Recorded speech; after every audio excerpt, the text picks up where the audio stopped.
بسم الله الرحمن الرحيم السلام عليكم ورحمة الله وبركاته أصحابتي قاليga soo dhawaada meel walbo dunida daafaheeda ka joogtaan muuqaalkeena maanta wuxuu ku saabsan yahay waa nafaqo aan ku sameeyay hal xabo ukun ah hadda ka hor video waan nii soo gelinay oo nafaqo ma aragtay nooc kale ah haddana waxaa idin wadnaa qaab kale iyadoo loo sameynayo iyo basbaaskeeda soo dhawaada dhammaantiin asxaabteyda qaaliga ah meeshaan waxaa kusoo jajabsanayaa ama kusoo burburinayaa waa 5 xabo oo baradho ah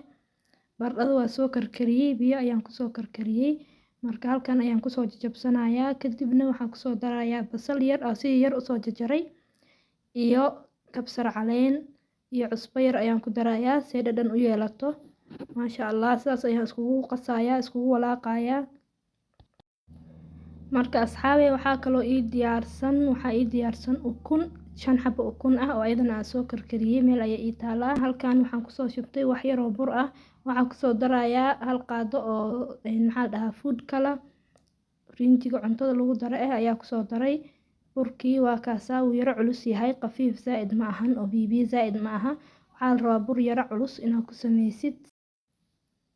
asxaabey haddana waxaa sameynayaa ukuntii ayaan waxaan rabaa inaan soo dhex geliyo baradhadii oo kusoo kuuskuuso sidaas ayaa u dhex gelinayaa kadib baradho kalaan kor kasii saarayaa si fiican ayaan iskula kuusayaa saas ayaan usoo wada kuuskuusayaa ila socdo insha Allah channelka haddaa ku cusub tahay fadlan subscribe noo dheh gambaleelkana furo muuqaalada dambe say kuu soo gaaraan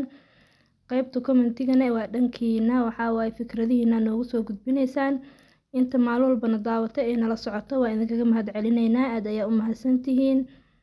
marka maasha Allah saas ayaan usoo wada kuuskuusayaa baradhada kadibna waa isku soo noqonaynaa waa ujeediin maasha Allah saas usoo kuuskuusay sidaas kusoo dhamaystirayaa kadibna waxaa idin tusayaa qaabkii aan u dubay asxaabta qaaliga ah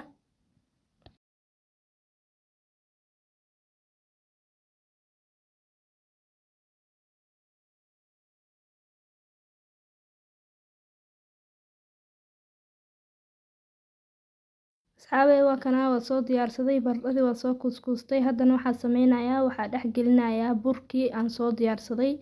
burkii cusbo yar burka kusoo daray asagana raali ahaada idima tusin qaybtaas marka cusbo yar kusoo daray si dhadhan macaan oo dhanaan ah maasha Allah ugu soo baxo oo hadhowti aad maaragtay ugu riyaaqaysid haddana saas ayaa u marmarinayaa aad ay ugu labaysaa meel walba markaa ka gaargaarsiiso ayaa saas saliida kusoo shiilaysaa saliida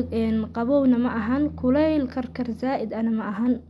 marka xoogaa waxaa la rabaa waxaan horta way bisil yihiin ukuntan hore usoo kariyay baradhadana hore usoo kariyay marka xoogaa inay karta bas la rabaa korka xoogaa ka maxaa la dhahaa burka uu yara bislaado bas la rabaa marka saas ayaan ugu soo karkarinayaa kadib waa isku soo noqonaynaa insha Allah anigoo kasoo bixiyay oo ay diyaar tahay ayaa isku soo noqonaynaa insha Allah asxaabta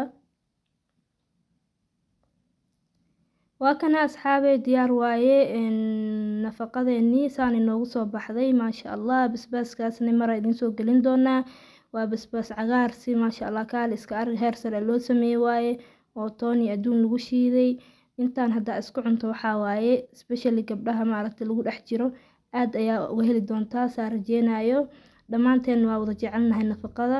marka maasha Allah asxaabey intaan haddaa soo gaartay waxaan ku leeyahay aad ayaa u mahadsan tahay fiidiyoga laagtiisa ka hilmaamin jazakallahu khayr wassalaamu calaykum waraxmatullaahi wabarakaatuh